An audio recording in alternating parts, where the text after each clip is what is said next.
Assalamualaikum warahmatullahi wabarakatuh. Rabbi shrah li sadri wa yassir li amri wahlul 'uqdatam min lisani. Allahumma shalli wa sallim ala nabiyir rahmah Sayyidina Muhammadin wa ala alihi washabihi wa man wala ma ba'du. Niki kelihatan perjuangan kalau saya ini agak sakit. Mungkin bawaan sudah masuk kategori Ki sepuh. Jadi kalau tambah batuk, tambah karismatik. Jadi definisi Ki sepuh itu kalau sudah batuk. Yang terhormat rektor, semua yang saya hormati, yang sudah disebut rektor tadi ini iktifaan. Ini ngaji mau jadi ahli tafsir apa sekedar ingin masuk surga ini? Enggak, pilihannya dua, jadi ahli tafsir apa ingin masuk surga ini? Nah itu lebih gampang gitu. Begini, masuk surga itu menurut keyakinan semua ulama, bukan satu kelompok tertentu. Ya dinikmati saja, saya nggak tersiksa meskipun agak sakit, saya nikmati. Ada seorang yang dulu itu orang itu umurnya panjang-panjang, ada yang sampai 500 tahun, bahkan Nabi Nuh itu jadi Nabi itu 950 tahun. Jadi lebih lama ketimbang Pak Fathul Wahid jadi rektor. Jadi Nabi Nuh itu jadi Nabi itu 950 tahun. Ada orang itu nggak pernah maksiat sama sekali. Dia selalu taat, dia selalu ibadah, nggak pernah maksiat. Ketika akan masuk surga ditanya sama Allah, kamu tahu kenapa masuk surga? Ya tahu ya Allah, karena saya tidak pernah maksiat, selalu taat. Maksudnya agak kayak yang di sini, ya kadang baik, kadang enggak. Nah, itu bagus, itu normal itu. Yang enggak normal itu yang enggak tobat itu.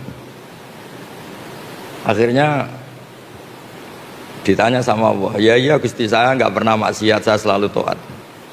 Kamu umurnya berapa? 500 tahun. Ya sudah, di surga 500 tahun. Terus dia komplain, info yang saya terima surga itu selamanya, kenapa hanya 500 tahun? Ya kan Anda amal hanya 500 tahun, maka ya balasannya hanya 500 tahun. Yang abadi itu rahmatku, yang abadi itu anugerahku. Amal Anda terbatas, maka surga Anda juga terbatas. Monggo. Monggo Pak Heri, monggo. Ya saya ulang lagi ya. Artinya andaikan surga itu karena amal kita, yang amal kita terbatas, maka surga kita akan apa? Terbatas. Yang tidak terbatas adalah anugerah Allah Subhanahu wa taala. Sehingga saya tadi bilang kalau Anda ngaji di sini hanya ingin masuk surga itu gampang sekali. Karena ini terkait anugerah Allah yang tidak terbatas. Tapi kalau Anda ingin ngaji sebagai ahli tafsir lah, itu yang kualifikasinya agak berat. Mungkin saya sakit juga karena biasanya saya ini ayem tenang karena didampingi Pak Kures, ini didampingi Pak Fathul Wahid. Jadi kayak kaget itu. Mungkin frekuensinya jauh lah. Jauh itu kan, saya ini orang akhirat, dia kayaknya keberatan ngelepas jabatan rektor. Saya tadi cerita ke beliau, saya itu punya teman kiai itu wajahnya banyak yang gak ganteng. Tak tanya, kenapa engkau gak ganteng padahal kiai sudah 50 tahun. Saya ini jadi kiai Gus, mulai kiai sampai sekarang itu orang salam template ke saya itu maksimal 50.000. Itu saja punya rezeki kalau ada orang mati katanya. Jadi kalau Pak Fathul Wahid mau daftar kiai, siap-siap rezekinya hanya 50.000, 20.000. Makanya agak siap beliau. Terus saya teruskan masalah tobat tadi. Salah dan baik atau baik dan salah itu ada konsep dalam Al-Quran. Ini contoh ini agak ekstrim tapi mohon didengar. Orang yang kadung salah atau terlanjur salah itu Quran masih ngasih solusi wa yadra'una bil hasanati sayyi'ah. Setelah salah itu langsung menyusuli atau menutup dengan hasanah, dengan kebaikan. Kalau bahasa Nabi wa'at bi'is sayyi'atal hasanata tampuha. Kalau habis salah langsung baik, pasti kebaikan itu bisa menutup kesalahan Anda. Bahkan bisa menghapus, bukan sekedar menutup, tampu. Saya sering berpikir dan diroyah itu kajian, kayak contoh tadi namanya kajian. Anda misalnya ya ini naudzubillah min dzalik. Anda ngalami uang Anda dicopet misalnya 10 juta atau bahkan 50 juta. Anda mangkel sekali sama copet itu. Tapi pas istri Anda mau ditabrak mobil atau anak Anda mau ditabrak mobil, kebetulan copet itu yang menyelamatkan. Dan dia atas nama kemanusiaan saja menyelamatkan. Kayaknya Anda memaafkan itu mudah sekali karena Anda kehilangan uang 50 juta tapi anak Anda selamat. Jadi saya pernah ditanya kiai, ditanya beberapa orang, masa iya Gus kebaikan itu bisa menghapus kesalahan? Terus saya beri contoh tadi. Andai kan Anda dicopet, kemudian copet itu yang menyelamatkan Anda dari kecelakaan, kayak apa? Anda terima kasih dan mungkin Anda segampang itu melupakan kesalahan copet tadi. Nah ini penting saya utarakan karena dulu ini cerita-cerita dulu zaman orang baik. Itu kalau tobat itu seperti itu. Jadi dulu kata Umar, sahabat Umar, saya ini ketika kafir sering bikin takut orang Islam. Maka ketika saya Islam harus sering bikin takut orang kafir. Makanya ketika dia Islam pertama, dia itu ditanya Rasulullah, kamu mau kemana Umar? Mau ke rumah Abu Jahal. Pertama dia ke rumah Abu Jahal, ditodok Abu Jahal keluar, terus kata Umar, kamu tahu saya sekarang apa? Saya sudah Islam. Jadi kalau kamu macam-macam sama Nabi Muhammad berhadapan sama saya, itu satu-satu ke rumah Abu Jahal, Abu Lahab dan seterusnya. Sehingga ada ketakutan orang kafir mengganggu Nabi. Dan itu awal Islam disuruh dakwah jarrah, disuruh fasda bima tu'mar, disuruh terbuka dakwahnya. Begitu juga secara sejarah Khalid bin Walid itu panglima perang orang kafir dan dia menang tuh karena keahlian strategis. Sahabat itu ya manusia ya kayak kita lah, dalam watak-watak manusia kayak kita. Jadi intinya perang, sahabat itu di atas, beberapa sahabat mungkin ya kayak yang di depan kita semua itu. Diprovokasi Khalid seakan-akan kalah, ngelepas beberapa harta ghanimah, harta rampasan, dikira mereka kalah, terus orang Islam turun, Khalid muter di atas gunung, terus memanah umat Islam itu. Padahal Nabi sudah pesan para pemanah itu nggak boleh keluar dari gunung. Ya gunung di Arab itu saya paling 20 meter, 15 meter, jangan bayangkan kayak gunung apa Merapi, bukan. Makanya bisa manah. Kalau seperti gunung Merapi ya nggak bisa kan. Singkat cerita akhirnya umat Islam ini kalah karena satu menyalahi strategi yang dicanangkan Rasulullah, dua karena kepandian Khalid bin Walid. Ketika dia masuk Islam itu beliau bilang, kepandian strategi perang saya akan saya gunakan untuk umat Islam. Nah yang sekarang saya sering risau ini kalau ada preman pasar tobat itu terus jadi merebut masjid, maka yang meneruskan dia di pasar tetap preman. Harusnya secara teori fikih, sebagaimana saya dulu bikin ketakutan di pasar, sekarang tobat saya bikin ketentraman di pasar. Jangan terus jadi merebut masjid, penerusnya lebih jahat. Jadi tobat itu kalau dulu itu sebanding dengan tanda kutip kesalahan yang pernah dia lakukan. Kalau tidak banding maka seperti tadi nggak sambung. Saya ulang lagi, kalau tidak banding itu tidak apa? Sambung kayak tadi. Dia mengganggu hak adami, yaitu bikin orang takut. Kemudian tobatnya dia hak kuwah hanya jadi merebut masjid atau wiridan, kan tidak sambung. Sehingga di ngaji ini, berarti ini kita ngaji kedua, mungkin beberapa ingin jadi ahli tafsir. Ya bagus. Jadi begini tafsir itu, karena ini tidak ada Pak Kures, memang acara beliau di sini itu Desember. Ini memang acara orang yang merasa kayak Pak Kures. Jadi tidak Pak Kures tapi merasa kayak Pak Kures, dengan rasa yang bisa dipaksakan sama. Jadi begini, di ulumul Quran itu ada istilah asbabun nuzul. Dari kacamata ilmu, saya sering cerita, Nabi Muhammad tuh suka dahar, suka makan. Kalau makan tuh di depan umum. Saya ulang lagi, kalau dahar itu di depan umum. Terus kalau sakit ya kelihatan sakit. Bahkan beliau itu pernah naik onta, sama ontanya itu pas sama Sayyidah Sofia itu dijatuhkan, ya sampai jatuh betul.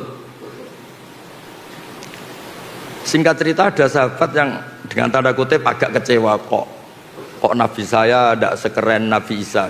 Nabi Isa itu orang mati saja bisa dihidupkan, orang sakit disuwuk terus sembuh gitu. Ternyata secara diroyah, secara kajian, yang dilakukan Nabi atau yang didesain Nabi melakukan itu keren. Kerennya adalah ada kajian diroyah atau asbabun nuzul. Saya ini jadi Nabi, setelah Nabi Isa terlalu ideal itu malah dipersepsikan sebagai Tuhan. Jadi saya, orientasi terbesar saya adalah memperlihatkan kalau saya ini manusia. Itu kalau Anda tidak mengkaji seperti itu, Anda akan janggal ketika Allah menstatuskan nabinya hanya begini. Wa ma arsalna qablaka minal mursalin, seterusnya terus illa innahum la yaquluna ta'ama wa yamshuna fil aswaq. Saya tidak ngutus para rasul kecuali mereka itu apa? Mereka itu makan. Layak kuluna makan, wa yamshuna fil aswaq, dan jalan-jalan di pasar. Enggak usah diganti di mall. Ini kan janggal, masa misalnya Pak Rektor saja tak kasih gelar Pak Rektor itu sering marung, kan gak keren. Inginnya kan profesor ini sering nulis, kajiannya dimuat di majalah internasional, inginnya masih seperti itu. Tapi Allah itu mensifati nabinya, Nabi Muhammad itu siapa? Nabi yang makan dan jalan-jalan di pasar. Tapi setelah kita kaji, ternyata ini adalah sifatul basyariyah yang tunafi al-uluhiyah. Itu cara Nabi melawan dirinya tidak dipertuhankan. Sehingga ini keren sekali. Jadi keren itu adalah ngikuti sudut pandang. Saya pernah ketemu kiai itu khusyuk sekali. Satu hari itu sholat sunat dilakukan semua. Dia sering puasa dalail, puasa terus kecuali yang diharamkan puasa. Terus dia itu entah bermimpi entah apa, cerita pokoknya merasa solehnya itu kalah jauh sama saya. Terus sowan saya, Gus, saya ini semua ibadah sudah saya lakukan, tapi insting saya, perasaan saya kalah jauh soleh dengan jenengan. Padahal jenengan itu ya jarang sholat sunat, jarang puasa sunat. Terus saya tanya, kamu ingin dijawab jujur apa ingin dijawab pura-pura? Terus dia bilang, dijawab jujur. Itu kalau orang soleh kayak kamu semua itu tidak ada yang masuk Islam, karena dikira Islam itu mewajibkan puasa setahun. Juga dianggap Islam itu mewajibkan sholat qobliyah, ba'diyah, sampai orang itu capek. Jadi kalau orang melihat saya kiai ngopi-ngopi, terus kadang-kadang ya jagungan Pak Fatul Wahid, terus gak jelas lah pokoknya, gak jelas pokoknya. Ya kayak pak orang Islam di Indonesia itu kan senang ngopi-ngopi, kongkoi-kongkoi, apalagi kalau sedang takut istri kan tidak pernah pulang gitu. Ngopi-ngopi, santai. Sampai semua masjid penuh itu, saya dulu ya pernah husnudzon tapi kecewa. Tak tanya kenapa engkau sering di masjid, kalau di rumah ada yang ganas. Kenapa sering di masjid? Kalau di rumah itu AC-nya bayar sendiri, kalau di masjid gratis katanya. Begitu juga masalah MCK dan sebagainya. Itu kasus nyata loh, bukan bualan saya, bukan. Saya ini kan termasuk, kata orang banyak loh, bukan kata saya termasuk ketop lah. Pas mau ngajar di sarang, di pondoknya Mbah Mun itu, di tengah perjalanan saya ingin ke kamar mandi. Itu pengurusnya lari-lari karena saya dianggap ketop, lari-lari buka kunci. Tak tanya, kenapa dikunci? Orang kampung sini Gus, itu kalau kebelet mau ke kamar mandi itu dari rumah lari ke sini. Karena kamar mandinya lebih apa? Baik, lebih bersih. Terus kalau di rumah itu AC kipas angin bayar, makanya ke masjid karena tidak usah apa? Bayar. Oh, tak kira yang sering ke masjid itu iktikaf pondok, sudah ada hubungannya itu. Artinya gini, berkahnya orang Islam itu sering jagongan, rileks. Orang itu kalau neliti Islam itu kok jadi Islam itu enak. Ngopi-ngopi, jabat, rektor, ya dapat fasilitas, kok enak gitu jadi umat Islam. Coba kalau kita ngajarkan yang ikhlas, jadi rektor udah usah gaji, mobilnya angkot gitu. Jadi pengurus badan wakaf kayak Pak Widodo, Pak Arsoyo udah usah gaji, cukup naik motor butut. Tidak ada yang mau masuk Islam. Intinya kalau Islam terwakili kesolehan Anda yang berlebihan itu tidak ada yang mau Islam. Jadi soleh kayak Anda itu bahaya menurut agama. Terus dia itu tertawa-tawa. Kayaknya jenengan bener Gus. Ya enggak. Tapi soleh Anda teruskan saja karena biasa khusyuk. Kalau kamu kayak saya enggak bisa. Desainnya sudah apa? Beda katanya. Tapi tetap yakin bahwa kamu sama saya itu keren saya katanya. Itu teruskan katanya. Itu yang sering selalu beda antara ahli fikih sama ahli thariqah. Karena ahli thariqah itu dengan tanda kutip memuja kesolehan. Ahli fikih enggak, tapi mohon jangan ditiru ini, terutama yang kadung khusyuk jangan, haram pokoknya yang kadung khusyuk haram. Ahli fikih itu perhitungannya itu unik. Ini agak sensitif, tapi ini hadis sahih. Saya sering cerita kabar saya. Ini tak jamin hadis sahih. Nabi dulu tuh ya tarawih ya jamaah, tapi jangan ditiru kan.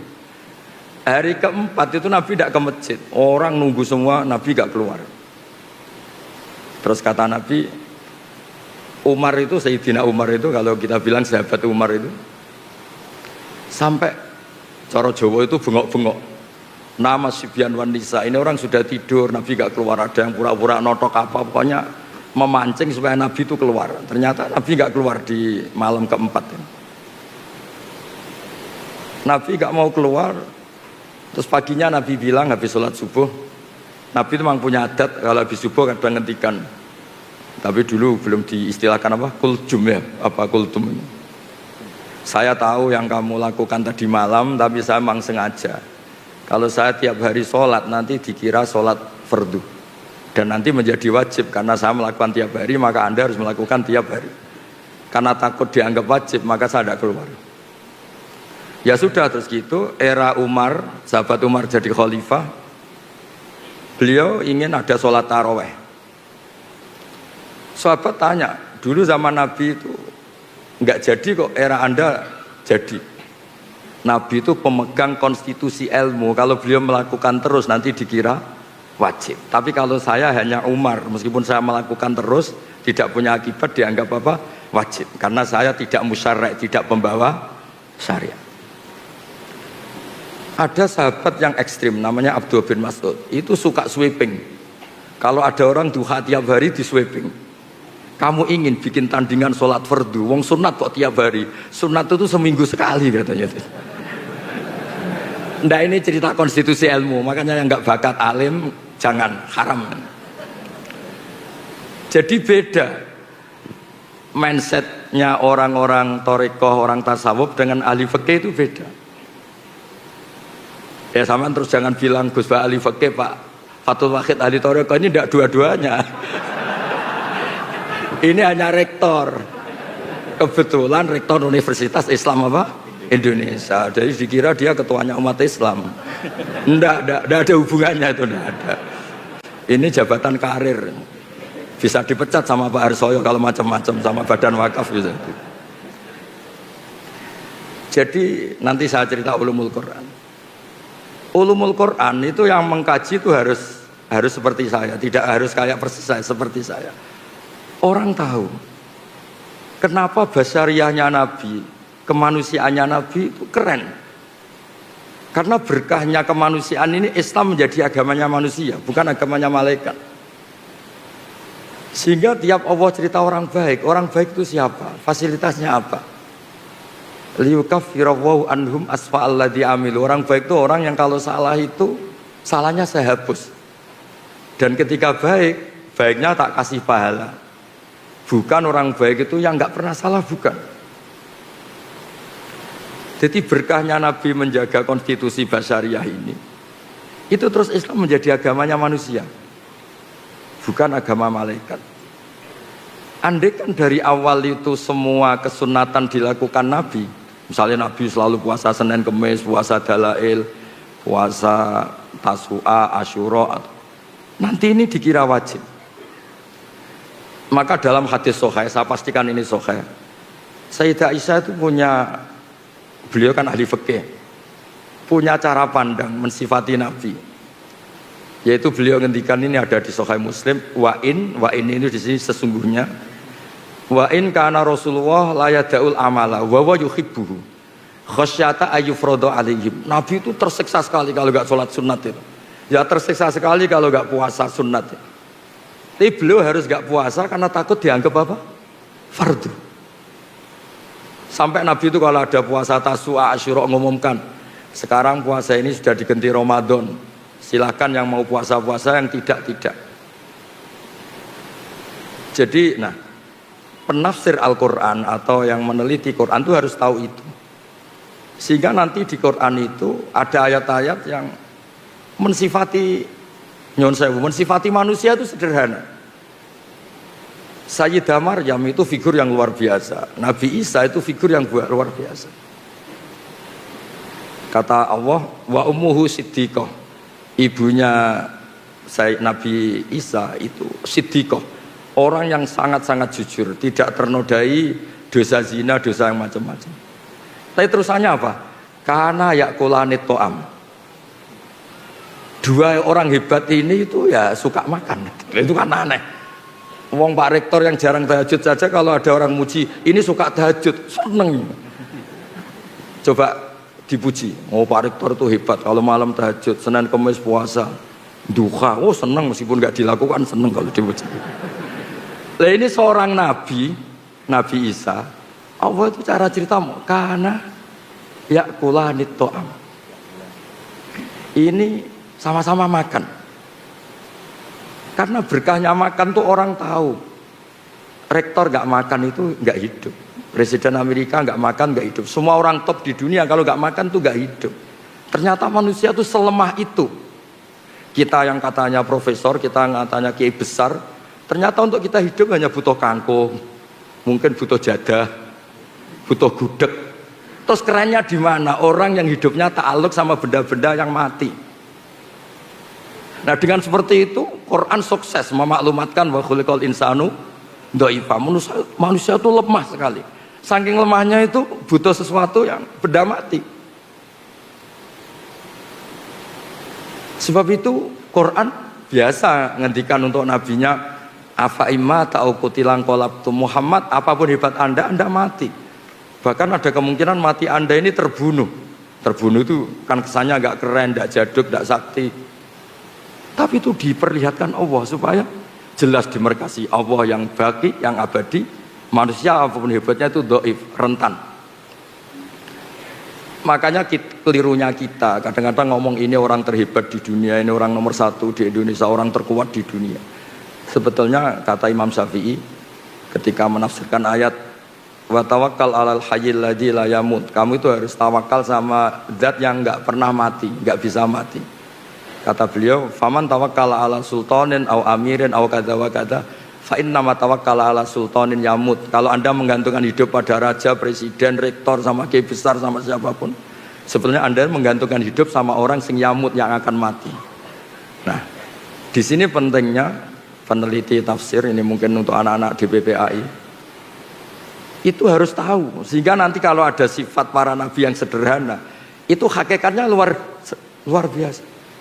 Coba kalau Nabi Muhammad, Nabi Isa sering munajat di kamar, nggak kelihatan orang. Mungkin orang malah ngayalnya, wah mungkin sedang ke Mekah terbang. Kalau Pak Fathul Wahid itikaf di rumah, oh kelihatannya di rumah, tapi rohnya di Mekah gitu. Kalau istrinya sedang curiga, kelihatan itikaf, pikirannya di jadah itu gitu. Ya terserah, sedang baik apa enggak. Apapun itu ibadah itu punya sisi melahirkan banyak mitos. Sehingga kata ulama-ulama, ibadah itu ada mahdoh kayak sholat.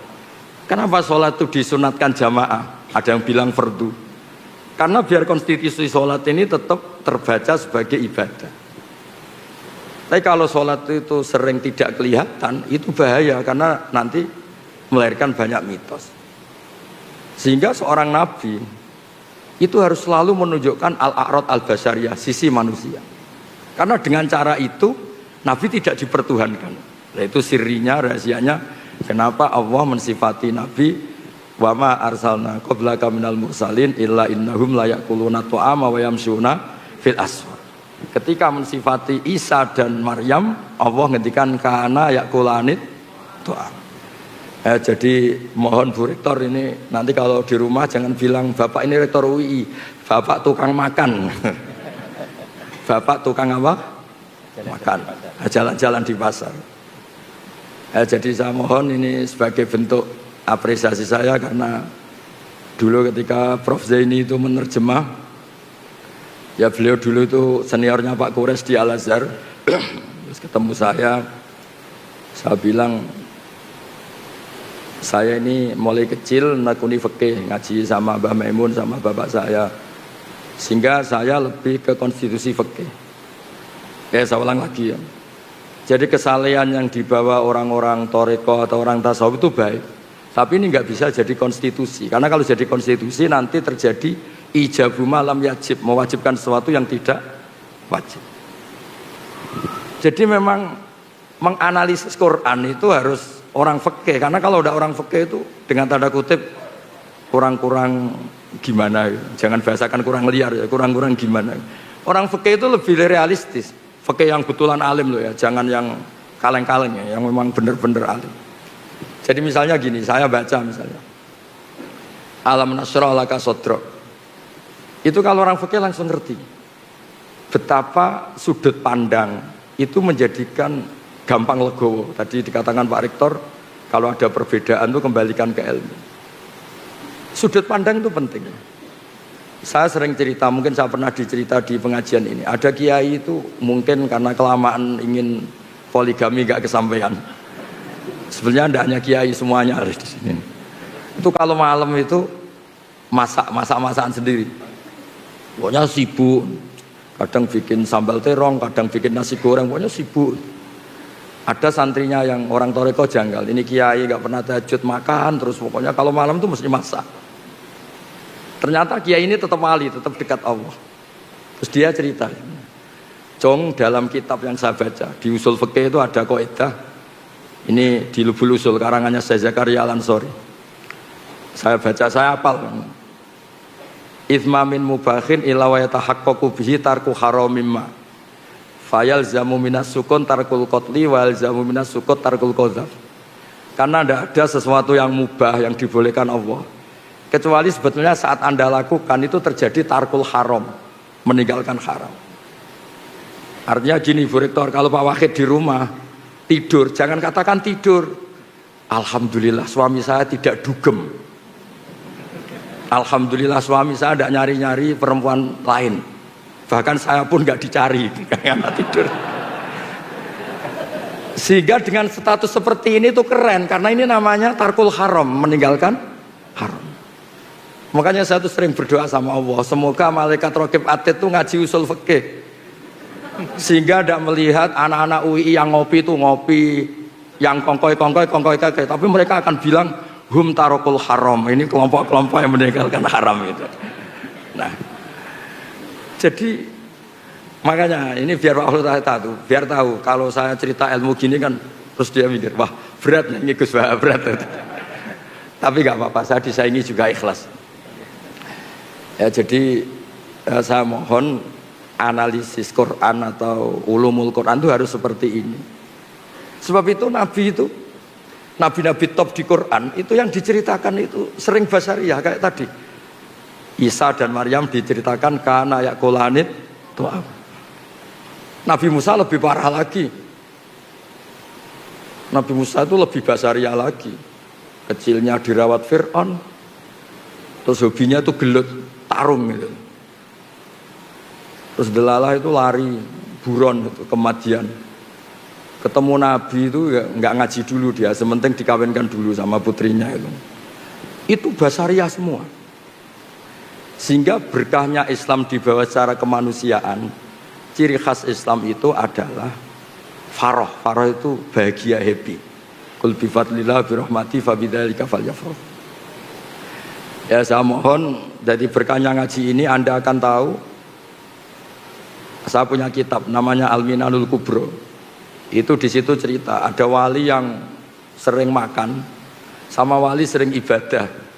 Ternyata yang sering makan ini walinya lebih tinggi ketimbang yang sering ibadah. Ditanya, kenapa engkau lebih tinggi? Karena saya kalau makan itu langsung syukur. Jadi alat duniawi tak jadikan syukur sama Allah karena saya bisa makan. Sementara yang sholat ini gak jadi wali-wali karena ketika sholat dipakai sarana ya Allah kasih hidup yang mapan, kasih istri yang cantik kona'ah. Ternyata sholatnya dia dipakai sarana duniawi. Jadi sholatnya dipakai sarana apa? Duniawi. Gayanya sholat tapi otaknya itu dunia. Sholat hajat lah gampangannya. Angel temen nerangno. Lah yang ini tuh Islami. Karena setiap makan tuh dia nangis, ya Allah, saya ini yang kiai besar selemah ini. Katanya saya orang hebat, saya presiden, saya kiai besar, saya rektor. Kalau nggak makan jadah, ya kok lemes. Jadi itu unik karena itu dimaklumatkan wa khuliqal insanu dhaifa. Sehingga seorang nabi yang kekasihnya dibahasakan Allah afa immata au qutila, afa immata au qutila. Muhammad itu mati atau terbunuh. Nah, ini yang terakhir sebelum diskusi. Quran juga cerita jejak sejarah. Ini urusan makan lagi. Syarat jadi nabi diantaranya itu selain soleh, selain baik ini nabi loh, ada kiai nabi. Syaratnya turunannya nabi. Kalau kiai kan alhamdulillah ada Gus asli, Gus naturalisasi masih bisa dinego. Tapi kalau nabi itu memang harus turunan nabi, bawahnya harus ada yang nabi. Orang Yahudi itu Yahuda bin Yakub bin Ishak bin Ibrahim. Ini ngaji paling keren karena saya sudah agak batuk, jadi sudah kayak kiai sepuh itu sudah keren. Yang enggak keren tuh yang undang, kiainya sakit kok diundang itu. Itu tanggal 10 kemarin ini Pak Harsoyo, Pak Widodo, Pak Rektor itu main ke rumah saya. Tak pikir ikhlas. Nah, ternyata enggak ini. Ya semoga diampuni Allah Subhanahu wa taala.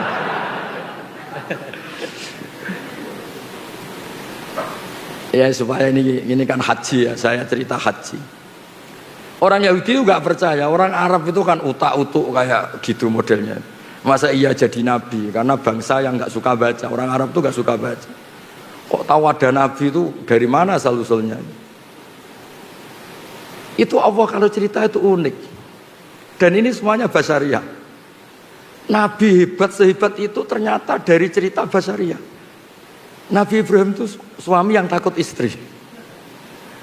Ketika dia menikahi Hajar itu diusir sama Sarah. Sarah ini istri pertama yang cantik.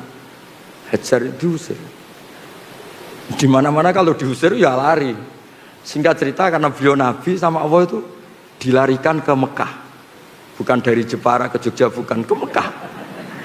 Kalau Jepara sama Jogja sama-sama enggak kota suci. Diusir ke Mekah. Setelah di Mekah namanya Hajar itu kan istri-istri yang baik. Tidak usah ditiru karena bahaya kalau niru ini enggak kuat. Para ibu-ibu enggak kuat, enggak usah niru. Terus setelah di Ka'bah, dekat Ka'bah ditinggal. Hanya dikasih satu ketel air sama beberapa makanan. Yang paling 2 hari pasti habis. Sudah punya anak Ismail masih kecil. Ketika Ibrahim pulang, itu ditanya, maksud kamu gimana? Ninggal anak dan istri di bumi yang tidak ada makanan. Yang ditanya ya makanan, bukan nggak ada sajadah, bukan nggak ada makanan. Tapi setelah ini yang religius tetap religius, ini makomnya ahli fikih, yang tetap khusyuk nggak apa-apa, cuma khusyuk yang berfikih. Khusyuk yang apa? Berfikih. Kalau saya ini berfikih yang nggak perlu khusyuk karena konstitusinya memang nggak boleh khusyuk saya. Setelah itu nggak jawab. Itu khasnya lelaki. Kalau nggak bisa memenuhi hajat istrinya itu nggak bisa jawab. Lama-lama sampai ketiga terus apa Allah yang menyuruh ini? Ibrahim hanya ngangguk. Mantuk. Kata Sayyidah Hajar, idzan la yudiuni. Kalau gitu saya tidak akan disia-siakan. Singkat cerita terus dia kesana kemari menjadi sofa marwah, lama-lama dapat zam-zam, terus lama-lama Ibrahim kesana, dijak bangun Ka'bah. Ka'bah sudah ada dulu tapi belum terbangun sebagai bangunan. Itu pertama Nabi Ibrahim berdoa, ini ya juga urusan rezeki. Ya Allah, Mekah itu negeri yang tandus, tapi saya mohon semua orang tertarik sama Mekah supaya menghasilkan banyak rizki. Ya jangan biasakan banyak cuan, banyak rizki. Nanti terlalu gaul. Masa iya Nabi Ibrahim bilang apa? Cuan. Nanti dikira Nabi Ibrahim ikut Gen Z kan repot nanti. Tapi yang didiskusikan pertama dengan Allah itu ya rizki. Singkat cerita terus Ibrahim dan Ismail bangun Ka'bah. Kemudian karena Nabi Ibrahim itu keramat, kaki yang dipakai nginjek batu itu membekas. Dan itu yang dipakai dalil Allah berargumentasi ketika orang Yahudi ragu, masa iya orang Arab itu ada yang turunan Ibrahim. Terus Allah bilang fi ayatum bayyinatum maqamu Ibrahim. Bukti kalau Ibrahim pernah hidup di Mekah itu ada jejak kakinya. Dan bukti kalau Ismail tinggal di Mekah itu ada prasastinya Robbana inni askantu min dzurriyyati biwadin ghairi dzi zar'in. Saya pastikan Ismail ini supaya diam di Mekah. Nah ayat seperti itu kalau Anda tidak baca tarikh itu nggak ngerti. Ayat-ayat itu adalah Allah sedang cerita bahwa Muhammad itu benar-benar turunan Nabi karena di Mekah pernah dihuni Ibrahim yang punya apa Ismail dan jejak artefaknya, jejak fisiknya ada di Mekah. Fi ayatum bayyinatum maqamu Ibrahim. Jadi makom Ibrahim itu bukan makom bahasa Indonesia artinya kuburan, itu bukan tempat berdiri. Nah konstruksi itu seorang mufassir harus utuh sehingga ngerti, oh ini begini, ini begini, ini begini. Ya kembali lagi nanti kalau nggak jadi rektor, kalau ingin jadi kiai yang pertama tadi pokoknya orang ngaji saya masuk surga, orang ngasih uang saya 50.000 masuk surga, dan seterusnya dan seterusnya. Jadi saya mohon peneliti tafsir atau peneliti Quran itu konstruksinya harus utuh sehingga ayat yang kelihatan biasa menjadi luar biasa karena manusia itu pasti mendiskusikan ekonomi. Rabbana liyuqimus shalah faj'al afidatan minan nas tahwi ilaihim warzuqhum minats thamarat. Jadi mesti diskusinya itu rezeki. Sehingga mendiskusikan rezeki itu tidak mengurangi kesakralan nubuwah. Ya saya kira demikian. Assalamualaikum warahmatullahi wabarakatuh. Waalaikumsalam warahmatullahi wabarakatuh. Baik, terima kasih Gus Pak. Selamat datang Ibu Profesor Ning Ova Amelia, Ibu Rektor Universitas. Kenapa dipanggil Ning? Ya, kita panggil Profesor Ning Ova Bu, karena anak kiai. Terima kasih Prof. Ova sudah berkenan hadir. Dan ini juga hadir juga ada Bapak Rektor terpilih Bu Bapak yang insya Allah akan menggantikan saya mulai 1 Juni, Profesor Hari Purnama. Monggo Prof berdiri biar para hadirin tahu. Ya, insya Allah beliau nanti akan melanjutkan ngaji dengan Gus Bah terus. Ya. Ibu Bapak, kita masih punya waktu. Kita buka ruang diskusi sesi pertama. Mungkin 3 orang. Ada yang dari kelompok putra dan kelompok putri. Yang putra Ustadz Hashim satu, yang satu yang belakang pakai peci semua ternyata. Ya, ya yang pakai peci ada putihnya. Nah nomor 2, Anda ya, itu ya. Kemudian yang putri satu, yang sini dulu Bu ya. Sini satu sama sana satu, oke, berdua. Panitia bisa sudah 4 dulu, 2 putra, 2 putri. Panitia mau dibantu mikrofonnya. Ustadz Hashim dulu. Terima kasih Pak Rektor. Assalamualaikum warahmatullahi wabarakatuh. Waalaikumsalam warahmatullahi wabarakatuh. Teman-teman apresiasi kepada Gus Baha yang masih kersa rawuh meskipun gerah, semoga segera sehat kembali. Juga pada Prof Fathul, Pak Rektor yang akan tinggal menghitung hari mau selesai, juga Pak Rektor terpilih. Semuanya jazakumullah kalau jazak dunyan wa ukhron. Amin amin. Saya mohon penjelasan dari Gus Baha kaitannya dengan tema hari ini, peluncuran ulang Al-Quran, terjemahan artinya dari UII yang apakah kemudian ada hal baru Gus dibandingkan dengan yang sebelumnya. Sekaligus saya mohon penjelasan beberapa hal terkait dengan kebahasaan baik bahasa Arab maupun bahasa Indonesia.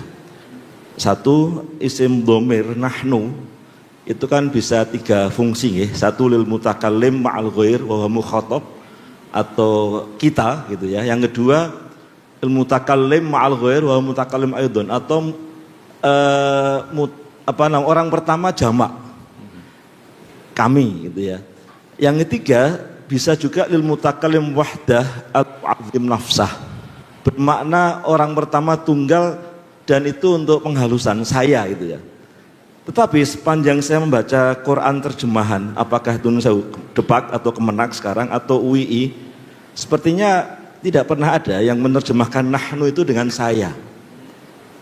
Meskipun dalam bahasa Indonesia boleh juga kami itu berarti orang pertama tunggal untuk orang besar, untuk raja. Tapi maksud saya kalau orang baca nggak paham, dia mengira kalau kami itu pasti jamak itu, tidak tunggal. Tadi juga dibaca ayat inna nahnu nazzalna dzikra wa inna lahu lahafizun, juga kami gitu. Meskipun lalu muncul tafsir, oh ya kami itu Allah kemudian menugaskan malaikat yang menurunkan. Tapi kan tetap beda, otoritas absolut tunggal tetap pada Allah. Nah, apakah tidak sebaiknya kemudian ada yang diartikan saya itu untuk mempertegas itu dari ilmu mutakalim wahdah al-mu'azzim nafsah gitu ya. Ini satu, ini yang pertama. Yang kedua, mau istinaf, saya mengapresiasi Gus Baha, saya tadi sempat buka Quran terjemahan UI, ketika mau istinaf itu sudah tidak lagi di terjemahan kata dan. Meskipun menurut saya harus membandingkan, saya mohon maaf nyebut nama Quran terjemahan yang lain, Depak misalnya, Kemenak sekarang itu selalu pakai dan, meskipun istinaf itu. Nah, ini salah satu yang membedakan, yang saya lihat di UI tidak. Jadi kalau istinaf tidak ada terjemahan dan. Tapi yang saya mohon penjelasan Gus Baha terkait dengan wawul ataf tapi atful jumlah lal jumlah. Dalam bahasa Arab dimungkinkan, ya, tapi dalam bahasa Indonesia kan enggak. Kata dan itu tidak boleh untuk awal kalimat, karena dia kata penghubung antar bagian dari kalimat, apakah itu kata atau apakah itu frase. Jadi mestinya kalau kita pakai uslub bahasa Indonesia, karena tidak ada atful jumlah lal jumlah, maka tidak boleh awal kalimat itu dan. Nah, saya lihat masih ada di misalnya Al-Baqarah ayat 42, wala talbisul haqqa bil batil, itu masih ada kata dan itu. Apakah tidak sebaiknya dipertegas, disesuaikan dengan uslub bahasa Indonesia yang tidak mengawali kalimat dengan kata dan. Satu lagi Gus, terakhir untuk dhamir munfasil antum atau kum. Ya, satu lagi ya. Terakhir Nun Sewu. Tadinya mau banyak tapi karena nggak enak. Mau soal tanyakan tobatnya koruptor tadinya, karena tadi soal tobat. Gimana tobatnya koruptor, tapi soal fokus saja. Terakhir, kata antum atau kum nomor mutasil itu pengetahuan saya kalau dalam bahasa Indonesia kan untuk orang kedua jamak. Tapi kenapa dalam terjemahan itu dipakai kata kamu itu? Apakah tidak sebaiknya untuk mempertegas itu kalian?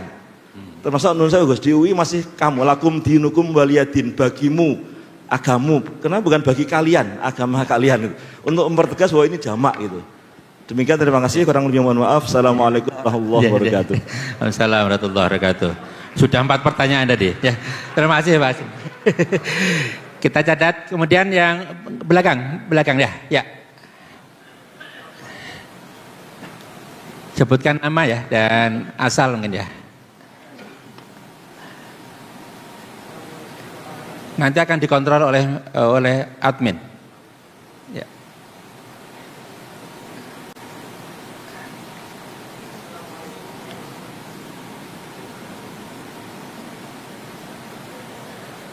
Mohon dibantu panitia. Ya.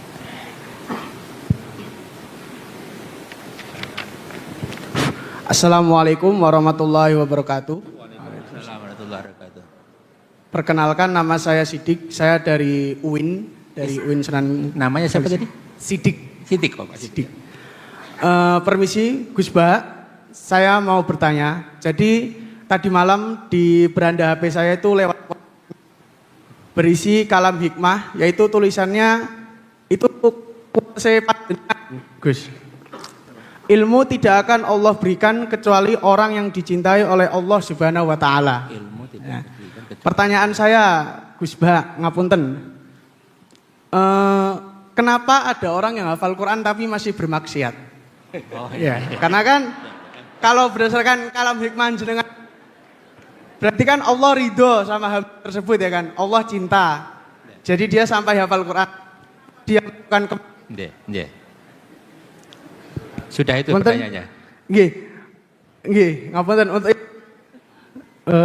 saya titip pesan Pak Gus Bahak, saya mewakili umat, semoga jenengan jaga kesehatan nggih. Amin. Nanti semoga jenengan hidupnya berkah dan panjang umur sampai 90 tahun seperti Mbah Maimun. Amin. Harapan saya. Assalamualaikum warahmatullahi wabarakatuh. Waalaikumsalam warahmatullahi wabarakatuh. Terima kasih Mas Siddiq. Selanjutnya dari Ibu sana, dibantu panitia. Ya, yang sisi selatan tadi sudah.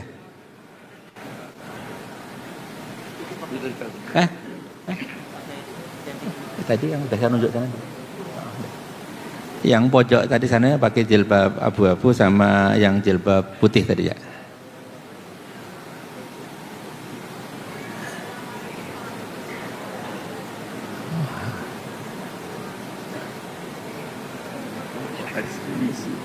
Assalamualaikum warahmatullahi wabarakatuh.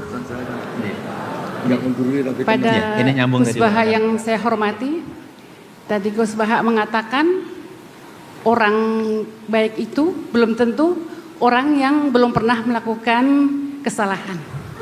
Yang pertama itu mohon penjelasannya. Dan yang kedua tadi Gus Bahak juga mengatakan sesuatu yang tidak wajib jangan diwajibkan.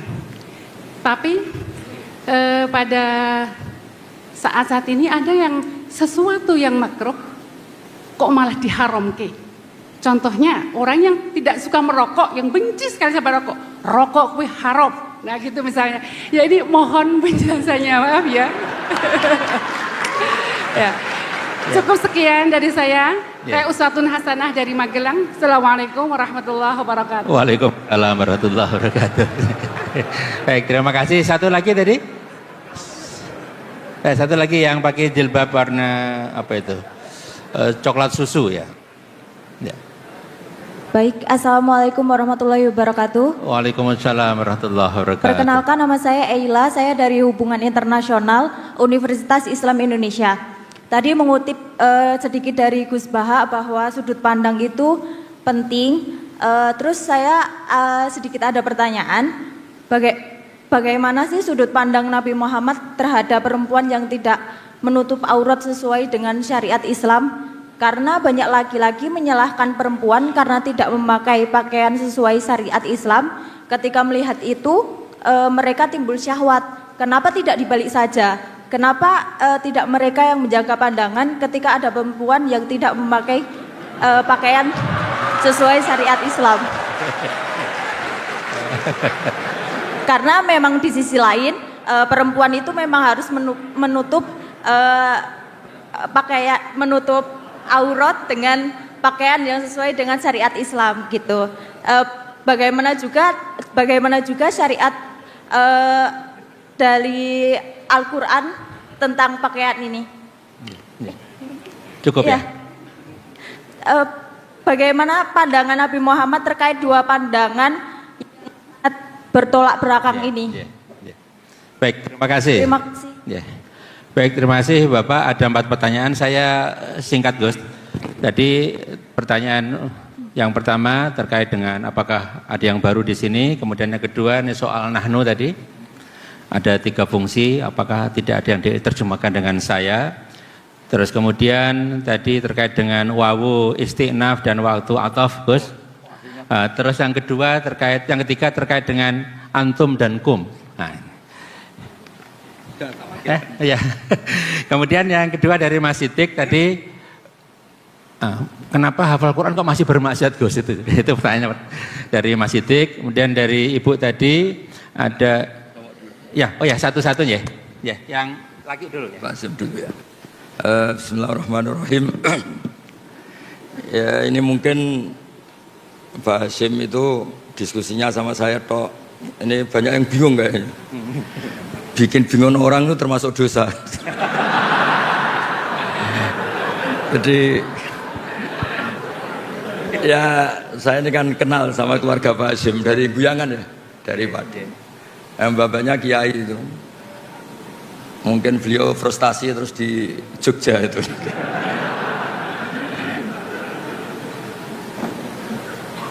Jadi dulu itu di antara kenapa Abu Hanifah itu jadi wali besar, itu ada hadis la turawi'ul mu'min, jangan bikin orang mukmin itu kaget. Itu kalau Abu Hanifah ketemu orang yang hutang beliau, itu yang sembunyi Abu Hanifah. Saya ulang lagi, ada orang ngutang sama beliau, Abu Hanifah itu kaya.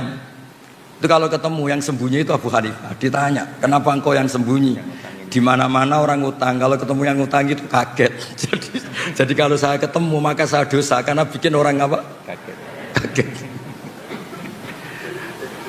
Itu memang unik, memang Abu Hanifah itu unik. Jadi harusnya rektor atau dekan atau siapapun yang jadi pembina, kalau ketemu mahasiswa salah, itu yang sembunyi dosennya. Kedua cerita Robiah Adawiyah. Robiah Adawiyah itu rumahnya tuh ada maling. Robiah Adawiyah itu sembunyi. Sembunyi sampai maling jatuh keluar gak bawa apa-apa. Ditanya, kenapa yang sembunyi engkau? Saya ini malu sama malingnya karena tidak ada apa-apa yang bisa dicuri. Jadi saya hari ini syukur betul, saya pas agak sakit, agak batuk ngaji. Saya tadi bilang ke istri saya, mungkin ini fase saya jadi kiai sepuh. Jadi kalau ngajar sudah sambil batuk-batuk. Sudah. Begini, saya kebetulan ngikuti Prof Zaini itu mulai 2004 sampai beliau wafat 2019 ya? 2019. Ini ada Bu Ova putrinya.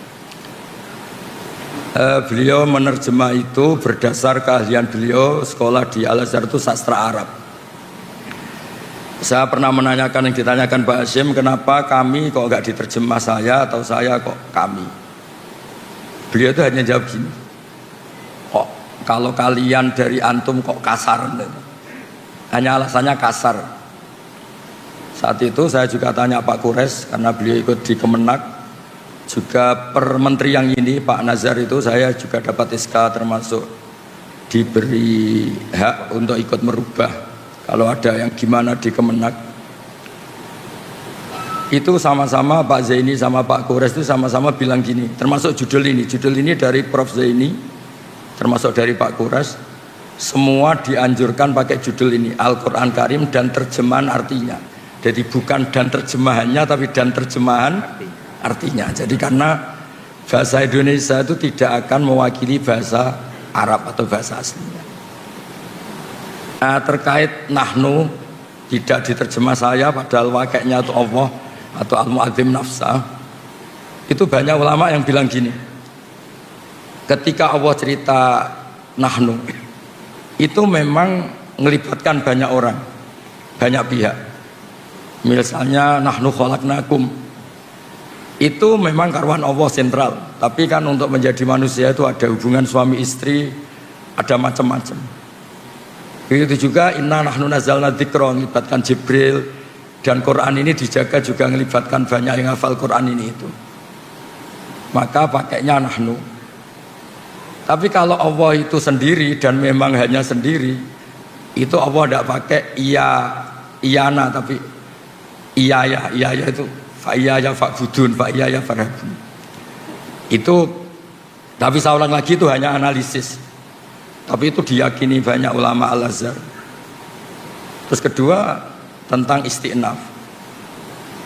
Memulai kata itu ada dua, ada yang memang benar-benar permulaan.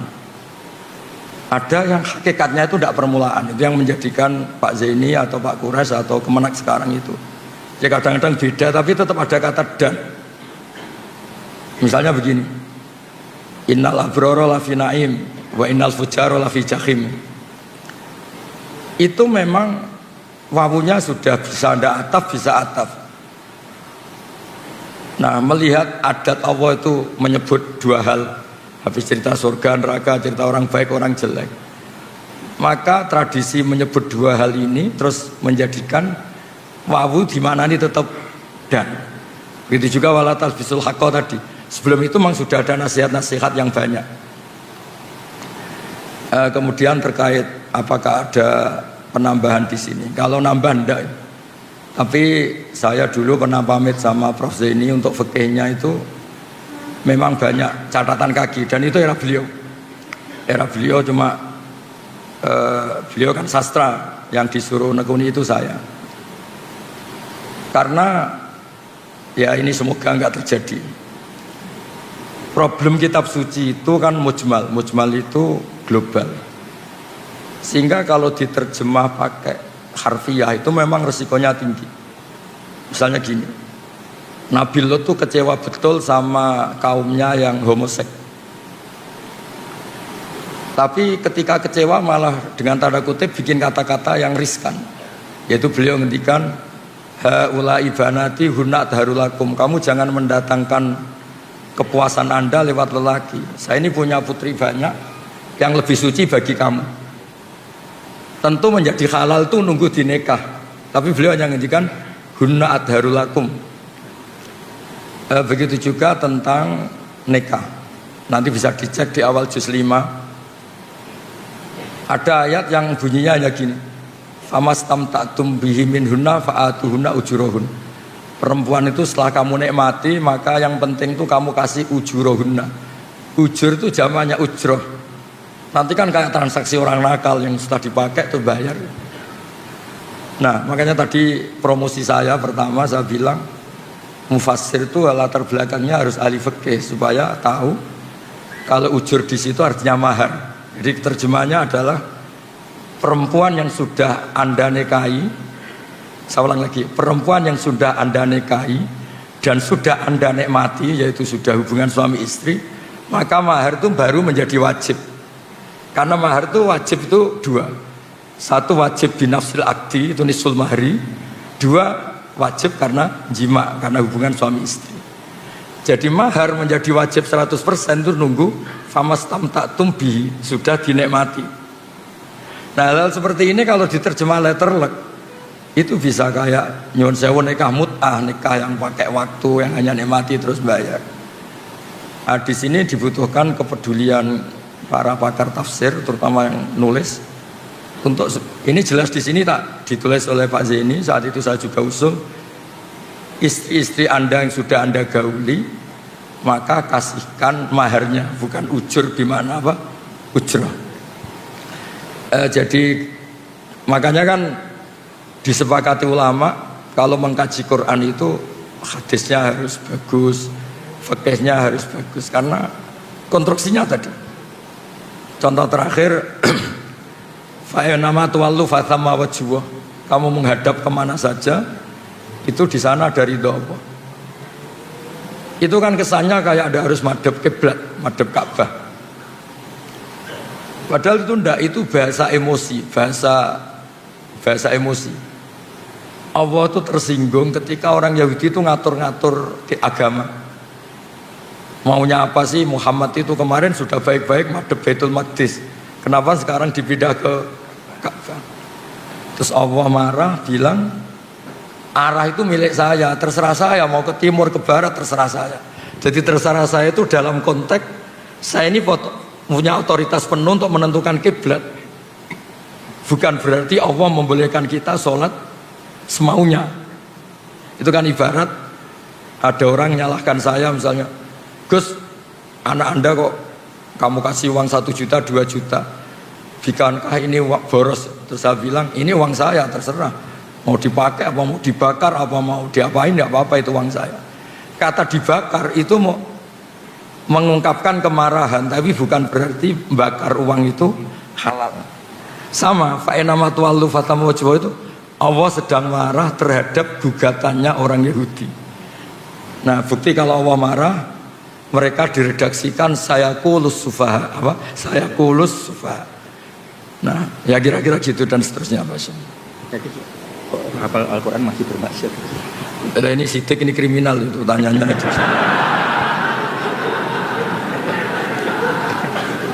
Nanti kalau kenapa orang hafal Quran masih bisa maksiat, lama-lama Anda tanya kenapa Pak Rektor masih butuh uang, itu kan ya repot. Jadi begini, agama ini unik. Allah itu tidak pernah menghalalkan maksiat, nggak pernah. Tapi Allah tahu betul kalau prakteknya orang itu pasti maksiat, beda ya. Kalau Allah menghalalkan nanti itu menjadi syariat. Tapi kalau Allah tidak realistis, namanya orang itu pasti maksiat. Makanya redaksinya Allah itu pakai fasilitas. Orang baik itu siapa? Orang yang fasilitasnya adalah kebaikannya diberi ganjaran, salahnya dimaafkan. Ya kayak kira-kira definisi cinta. Cinta itu apa? Pas kamu baik diapresiasi, pas kamu salah dimaafkan. Tapi jangan pernah istri Anda bilang, wah Pak kamu salah gak apa-apa. Wah itu bisa bahaya itu. Jadi semua maksiat di Quran itu diceritakan pakai kalam khobar. Kalam khobar itu apa, misalnya cerita orang baik itu siapa? Orang yang menjauhi dosa besar. Misalnya gini, Anda mencintai perempuan, potensinya itu kan hanya nikmati melihat sama sampai hubungan suami istri. Nah yang sampai hubungan suami istri namanya zina, itu dosa besar. Jadi kalau Anda tidak bisa tidur ingat terus, itu namanya pengangguran. Nah Allah itu bilang, alladzina yastanifuna kabairal itsmi wal fawahisha illa lamam. Ya gak apa-apa lah, ingat-ingat sedikit, sementing gak sampai zina. Anda benci orang itu kan kelasnya bisa ngata-ngatain, ngerasani, menghujat, membunuh. Lah Allah itu kadang-kadang maklumi, wong jenenge lagi gedeng, namanya baru benci ya, gak apa-apa lah ngerasani, sementing jangan bunuh. Nah sehingga ya kayak gitu, misalnya ada orang kecelakaan, nabrak sampai mati, mesti kita bilang, "Mbok jangan nabrak sampai mati, nyerempet kan bisa." Gitu. Tapi bukan berarti nyerempet itu dihalalkan, bukan. Tapi kalau bandingannya nabrak mati itu, mbok nyerempet tok wae lah ben rapati mati gitu. Ben enggak mati sakit gitu. Jadi agama ini dari awal memang tadi saya bilang, ini agamanya manusia. Makanya ketika Allah cerita orang baik itu apa? Alladzina yastanifuna kabairal itsmi wal fawahish illa lamam. Orang yang menjauhi dosa besar tapi prakteknya tetap melakukan kesalahan-kesalahan apa? Kecil. Dan itu nggak bisa dihindari. Tapi seorang lagi, agama nggak boleh bilang kalau itu halal, karena nanti bahaya menghalalkan yang haram. Tapi jangan dinafikan, karena kalau dinafikan itu menjadi tidak realistis. Sama lagi, kalau dinafikan itu menjadi enggak. Makanya tadi Mas Sidik itu kriminal betul tuh tanyanya itu. Lama-lama tanya, kenapa banyak kiai yang masih dosa, kenapa banyak hafid yang wayang. Ya repot kalau gitu. Wong dosa itu bisa dimulai dari tidak maksiat. Dosa itu ada yang tarkul wajib. Jadi Anda di masjid iktikaf, saat itu istri Anda melahirkan, butuh pertolongan Anda, dan Anda tidak ada di sisinya hanya karena itikaf, itu agama bilang itu haram, karena meninggalkan wajib, yaitu ngerawat apa? Istri demi itikaf yang apa? Sunnah. Jadi bisa saja yang di sini itu sekarang haram, ya bisa saja. Ternyata di sana banyak kewajiban, ditinggal apa? Di sini. Tapi bisa saja taat, karena pas di sini berarti tidak maksiat. Nah saya kira demikian. Ini yang dari ibu-ibu, Bu. Yang pertama ini Gus, komentar lagi, terhadap sesuatu yang tidak wajib jangan diwajibkan. Termasuk tadi jangan mengharamkan yang rokok contohnya tuh. Kemudian terakhir ini sudut pandang Rasulullah terhadap yang tidak menutup aurat. Enggak gitu loh. Kenapa nyalain perempuan tuh? Di dua perspektif tadi Gus, dua sudut pandang. Rasulullah kira-kira yang mana Gus kira-kira? Begini, jadi saya pernah cerita, mungkin di sini mungkin pernah cerita. Saya itu punya tamu, kebetulan teman-temannya bapak, 2 orang sudah sepuh. Pas rame-ramenya MUI dulu fatwa rokok itu wah haram itu. 2 kiai ini sepuh dan saya cium tangan karena sepuh. Gus, saya ini mau tanya, kalau Anda jawab haram tak lawan, kalau jawab halal saya setuju. Karena temannya bapak, dia cerita, saya ini kiai kampung Gus, hiburan saya itu kalau habis isya agak pulang, rokok-rokokan di masjid sama kelompok kiai-kiai yang nganggur itu, ya sambil rokokan. Karena kalau pulangnya terlalu awal tuh ngadepi istri yang belum jinak katanya, karena kalau sudah jam 11, 12 kan sudah islami katanya. Ini kisah nyata ini. Terus kenapa jenengan ingin rokok itu halal? Itu yang saya kaget tuh jawaban ini. Loh saya ini kan kiai Gus, hiburan saya kan gak mungkin seperti anak-anak lihat dangdutan, saweran. Saya ini kan kiai, kan gak pantas. Hiburannya saya hanya rokokan, kok masih diharamkan MUI, maunya apa? Jadi dia itu, saya ini kiai. Kalau nggak kiai kan enak, bisa lihat dangdutan, saweran, lihat biskop. Saya ini kan kiai, kan nggak pantas. Jadi burannya rokokan sambil nyesali nasib. Masa iya haram gitu? Gempon bah, untuk jenengan halal. Woyo.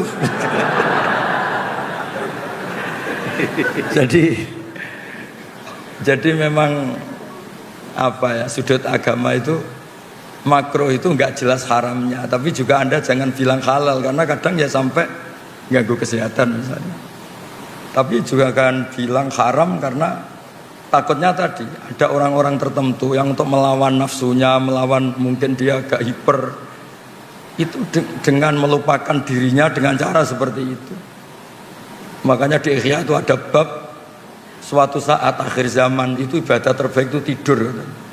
Kenapa? Karena tidur itu tarkul haram. Karena kalau tidur itu berarti orang itu tidak melakukan haram sama sekali. Tapi kan bisa digugat juga, tidur itu artinya meninggalkan kewajiban. Nah itu sudut pandang, ini pertanyaan ke Mbak tadi. Jadi Nabi itu memang unik. Kalau perempuan membuka aurat, itu yang disalahkan sebetulnya tidak hanya perempuannya. Lelaki yang terprovokasi birahi yang haram, perempuannya juga haram. Tapi di situ seninya beragama. Jadi ada Umar itu, sahabat Umar pernah ditanya, kalau Anda ditakdir tidak punya syahwat sama punya syahwat suka mana? Ya suka punya syahwat tapi tidak maksiat. Kenapa? Kalau saya tidak punya syahwat, misalnya Allah tidak akan bilang gini, ini loh Umar nggak pernah zina sama batu, sama pohon, sama jembatan gitu. Artinya apa itu? Nggak prestasi. Tidak zina sama sesuatu yang nggak disyahwati itu tidak prestasi. Ya normal namanya tidak zina sama pohon, sama jembatan, sama gunung. Yang hebat kan kita tidak zina sama orang yang mungkin kita seneng. Jadi berkahnya syahwat itu, Pak ini berkah ngempet itu jadi wali lah kira-kira gitu. Jadi memang seninya Allah itu liyabluwakum ya di situ ini. Jadi diuji itu karena kita punya syahwat, punya apa, tapi nggak melakukan. Kayak gini, Anda tidak suka uang, nggak prestasi, tidak korupsi. Itu yang prestasi suka tapi tetap tidak korupsi. Anda wataknya itu nggak lelaki banget, mungkin agak lelaki. Ketika tersinggung sama orang nggak tersinggung. Itu dulu kata Imam Syafi'i itu khimar. Orang nggak bisa tersinggung itu khimar, maksudnya nggak punya kepekaan. Tapi kita harus tersinggung karena kita dihujat harus tersinggung. Tapi karena kita Islami tidak kita wujudkan dalam perilaku, misalnya mukul atau nabok atau membunuh. Jadi ketika Allah ngendikan zina linnas syahwat minan nisa, itu Allah ingin mengapresiasi betapa hebatnya manusia soleh. Mereka punya syahwat, punya keinginan, tapi semua itu ditinggalkan karena saya. Makanya terakhir ijazah saya ini ada 7 orang yang spesial yang nanti dinaungi Allah yaumala dzilla illa dzilluh. Yang pertama itu Imam Adil, semacam-macam. Yang ketujuh ini nggak boleh diuji cobakan ini. Yang ketujuh ini haram diuji cobakan. Lelaki yang diajak perempuan cantik terus dia menolak hanya karena bilang ini akhafullah, saya takut Allah. Nggak usah diuji karena ini rawan nggak lulus. Tapi itu didiskusikan sama Nabi itu betapa hebatnya orang apa? Soleh. Biar yang diuji itu hanya Nabi Yusuf. Kalau Anda kayaknya tidak lulus. Zulaikha itu cantik, setengah baya, menarik. Ngajak Nabi Yusuf pas tuannya di kantor. Karena tuannya ini pegawai negeri. Nah, tapi yang diajak itu Zulaikha, bukan dosen UI. Jadi artinya gini, berkahnya kita punya syahwat, suka uang, suka ya, harta tahta wanita. Berkahnya itu malah kita menjadi orang hebat. Kok bisa Pak Rektor gak korupsi padahal punya kesempatan? Kok bisa tidak mencabang kemana-mana karena diawasi kali itu? Tidak karena sholat kali itu, enggak. Saya yakin gak karena sholat itu. Enggak. Untuk husnudon sholat itu butuh dalil. Karena takut Allah. Takut istri atau takut Allah? Dua-duanya tadi. Kalau takut Allah dan istri malah syirik no. Jadi Allah itu unik, ngelola manusia itu unik. Makanya ketika Nabi itu tersinggung, ya marah. Kata sahabat, ihmar wajhu. Marah, kelihatan marah. Nabi pernah ditanya, Muhammad kalau engkau Rasul itu boyo yang keren nih. Bisa menghidupkan orang mati kayak Isa, punya tongkat sakti kayak Musa. Nabi itu ihmar wajhu, mau tersinggung, mau marah. Terus akhirnya Nabi Muhammad itu ingat, lakot udhiya Musa bi aktsara min dzalik fasobar. Musa itu pernah tersakiti oleh seperti ini dan Musa itu sabar. Padahal Musa itu kelasmen nabinya di bawah saya. Musa saya bisa sabar apalagi saya. Jadi Nabi Musa juga pernah digugat. Musa, kamu itu bilang utusannya Allah. Coba Allah itu pertontonan ke kita, arina wajarotan. Kemudian nanti Allah tak tanya, apa betul Anda ngutus Musa? Jadi Nabi dulu itu ya repot. Tapi ya tadi memang itu ujian. Ya jadi di antara kebaikan agama ini kita dikasih syahwat, dikasih suka uang, suka tahta. Tapi kita bisa lulus. Tapi gak usah dicoba, gak usah dicoba. Karena kalau dicoba itu riskan. Jadi yang nomor 7 tadi itu warojulun da'adu imro'atun da'atu mansibin wa jamalin fakola ini akhafwa. Lelaki yang diajak perempuan cantik, diajak perempuan cantik, Nabi bilang itu cantik. Kalau gak cantik kan akeh tunggale lah gitu kan. Tapi tetap bilang fakola ini akhafwa. Ya saya kira demikian cukup ini. Cukup ya. Masih ya. Dua pertanyaan lagi. Ya. Baik, terima kasih Gus. Sebelum membuka sesi, saya ingin menyapa ada dua tamu kita, Profesor Dr. Lamati Nulu Ahmad dari UMI Makassar. Terima kasih Prof. Kemudian Profesor Dr. Tamrin dari Universitas Mula Warman Banjarmasin. Terima kasih Prof sudah bergabung bersama kami.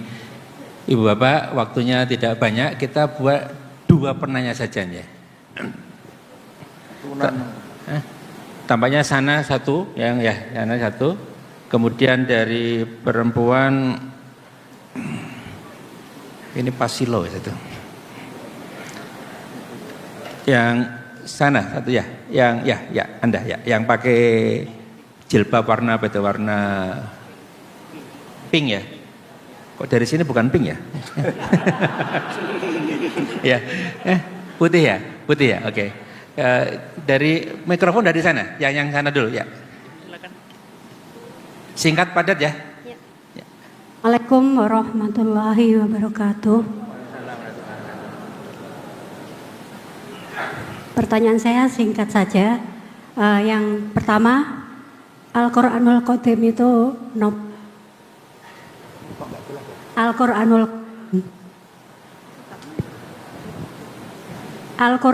Qadim.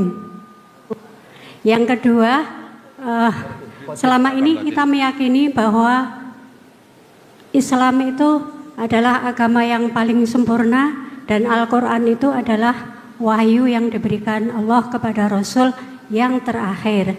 Pertanyaan saya, apakah setelah Al-Quran itu Allah masih memberikan wahyunya pada kita umat manusia ini? Kemudian yang ketiga, gak jadi singkat ternyata. Ya, singkat saja. Allah itu disifatkan wal awalu wal akhiru wal dhahiru wal batinu.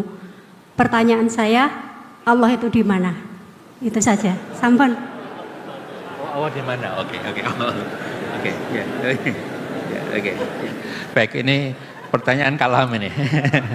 Baik, kita catat. Kemudian yang tadi yang pakai jaket warna apa itu? Krem ya. Mau dibantu panitia?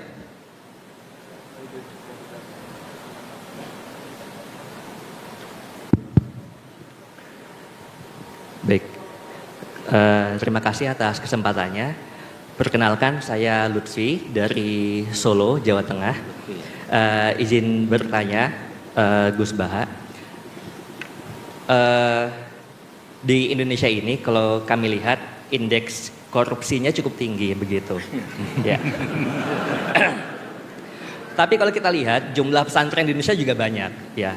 Kalau kita bilang beberapa negara yang tidak ada, yang korupsinya rendah seperti New Zealand atau Selandia Baru, Australia dan sebagainya, pesantrennya bahkan mungkin tidak ada.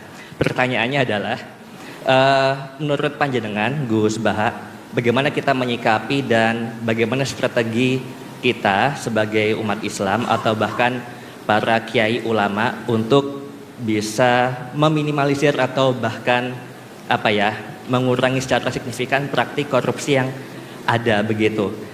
Izin kalau saya bisa mengutip perkataan Bu Sri Mulyani, mantan Menteri Keuangan dulu, beliau pernah mengatakan, banyak orang mudah tergoda uang, meski sholat rajin, naik haji sudah, umroh sering, puasa Senin Kamis, tapi waktu lihat uang lupa semuanya, begitu.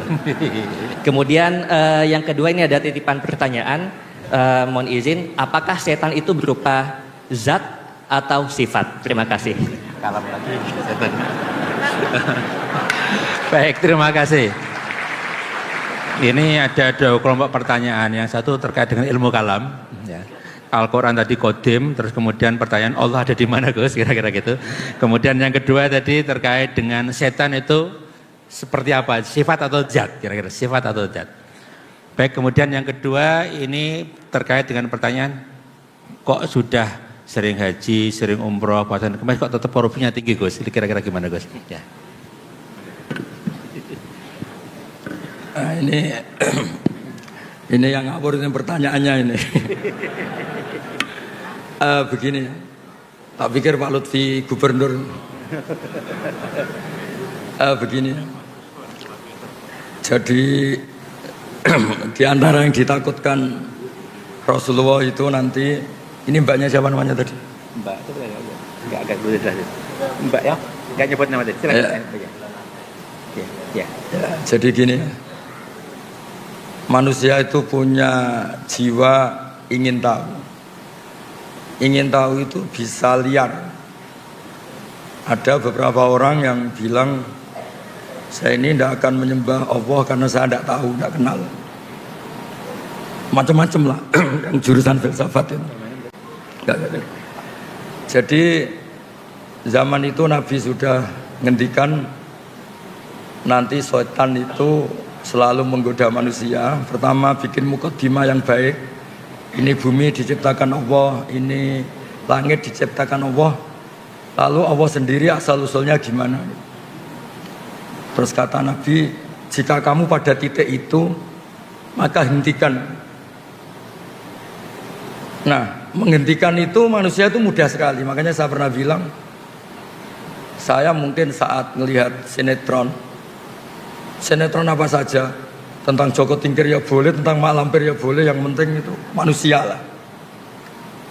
Itu mungkin pas dekat-dekatnya saya dengan Allah, karena itu melawan diskusi dengan setan. Jadi banyak peristiwa sahabat itu tanyain Allah itu di mana. Sama Nabi itu disuruh, kira-kira disuruh makan, disuruh apalah, yang penting mengalihkan diskusi itu. Nah caranya gimana? Caranya adalah kita yakin sistem tubuh kita ini profan, sistem tubuh kita ini seperti ini, punya keterbatasan. Jadi dari awal kita harus yakin sistem yang serba terbatas ini nggak mungkin bisa melihat zat yang tidak terbatas. Makanya Quran sendiri memberi penjelasan la tudrikul absar wa yudrikul absar. Nah, jadi itu termasuk yang dikhawatirkan Nabi, yang semoga bukan contohnya sekarang muncul di diskusi ini. Nah, soal kalam wa qadim itu juga sama, kasusnya sama. Dulu ada mihnah, ada tragedi sejarah terburuk. Ada seorang khalifah namanya Ma'mun, memaksa orang berpikir kalau kalam wa itu tidak qadim. Alasannya dia, ini agak serius diskusi ini, tapi enggak apa-apa. Insya Allah ilmu saya cukup. Ini bukan karena sombong, memang cukup. Terus ditanya, dia berargumentasi, Quran itu ada tabat yada Abi Lahab. Abu Lahab itu hadis. Mendiskusikan yang hadis pasti Qurannya juga hadis.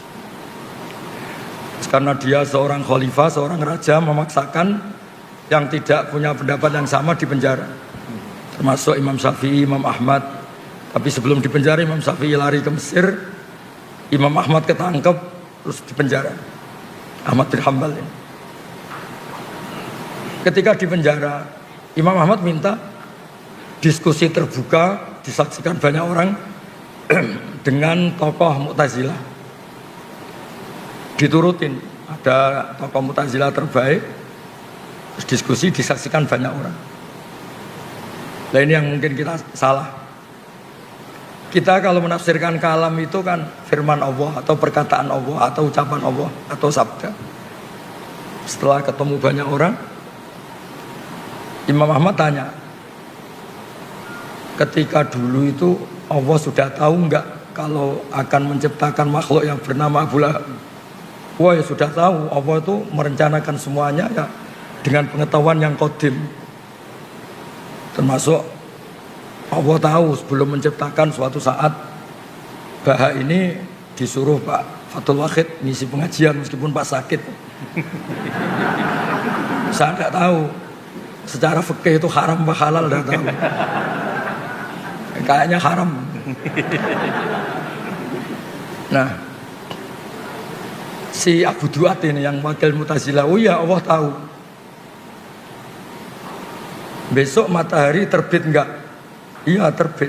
Dari timur, iya dari timur. Anda tahu? Ya tahu. Terus Anda ngomong sekarang ya, satatlu syamsu ghadan, besok matahari akan terbit. Terus kalam Anda dengan peristiwanya dulu mana? Ya dulu kalamnya ketimbang peristiwanya. Nah, artinya apa? Gak ada korelasi antara Allah cerita Abu Lahab kemudian Quran itu hadis. Karena sebelum kejadian yang terjadi, Allah itu sudah melihat bi ilmin qadim dengan ilmunya yang dulu. Ya kayak Pak Fathul Wahid kan sekarang tahu kalau jadi rektornya tinggal berapa hari? Sekarang? Ya, Minggu lagi. seminggu lagi. Padahal belum terjadi. Berarti apa? Peristiwa sama pengetahuan dulu mana? Sama pengetahuan. Nah, wa kalamuhu ilmuhu, kalamnya Allah adalah ilmunya Allah. Nah dulu Khalifah Ma'mun itu hanya terprovokasi. Quran itu diskusi tentang Abu Lahab, tentang perang Uhud, tentang si A si B, itu hadis. Berarti yang mendiskusikan juga hadis. Nah Khalifah ini kan nggak pernah baca banyak ilmu kalam. Makanya kata Imam Ahmad, yang membentuk pikiran kamu seperti ini siapa? Suruh ketemu saya, besok diskusi terbuka.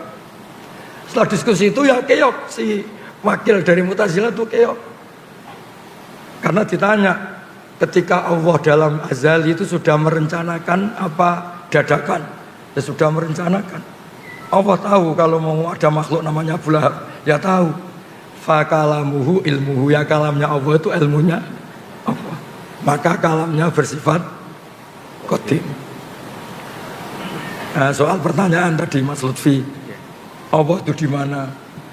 Kalau Anda ingin nyari ya tak tunjukkan alamatnya. Kalau Anda tanya untuk mempersulit narasumber namanya muta'anid, itu bisa dipenjara. Nah begini ya, Nabi itu unik. Ada pertanyaan yang dijawab karena itu dianggap baik secara rasa. Baik secara rasa. Sehingga ada seorang perempuan tanya, ya Rasulullah, aina Allah? Allah itu di mana? Nabi tanya, dijawab fis sama. Begitu juga kebalikannya, kalau ada orang tanya, dijawab fis sama. Allah itu di langit di atas, di langit itu di atas. Ketika Nabi Mi'raj menemui Allah itu digambarkan di atas, fis sama. Itu benar secara psikologis, karena kita tidak mungkin mensifati Allah itu di bawah.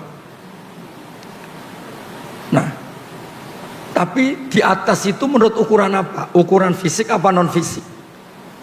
Di atas menurut fisik adalah ini bawah, sana atas. Tapi secara psikis, secara rohani, di atas itu nggak terjangkau, nggak tersentuh.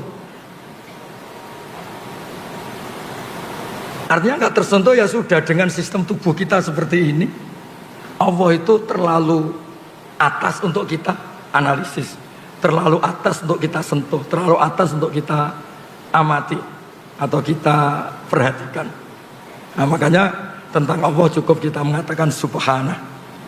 Dan Allah selalu bilang ketika ada orang salah paham, subhanahu wa ta'ala amma yusyrikun amma yaqulun. Yang penting Allah itu terlalu suci, terbebas dari cara pandang manusia yang sering salah.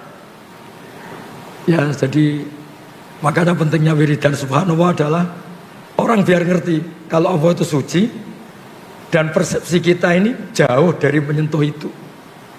Jadi ini pertanyaan yang nggak perlu dijawab, cukup divonis itu kriminal itu aja. Karena memang itu karena itu memang termasuk provokasi setan. Jadi di antara itu betul ada hadis sahih itu. Nanti umatku itu digoda setan lewat pertanyaan yang mukadimahnya itu benar. Hadil ardo khalaqahu Allah, ini bumi diciptakan Allah, ini makhluk diciptakan Allah. Lalu Allah sendiri asal usulnya gimana? Jika Anda terus mencari, maka ini sesuai kehendak setan, sesuai keinginan apa? Setan. Tapi kalau Anda berhenti, kamu tinggal makan, kamu tinggal jagongan, kongkoy-kongkoy, ini setannya bisa setruk. Maka saya mohon semua teman-teman yang sedang kongkoy-kongkoy, itu artinya sedang mensetrukkan apa? Setan. Karena Anda digoda dengan pertanyaan-pertanyaan yang bisa gawat, itu bisa masalah. Ya, saya kira demikian. Assalamualaikum warahmatullahi wabarakatuh.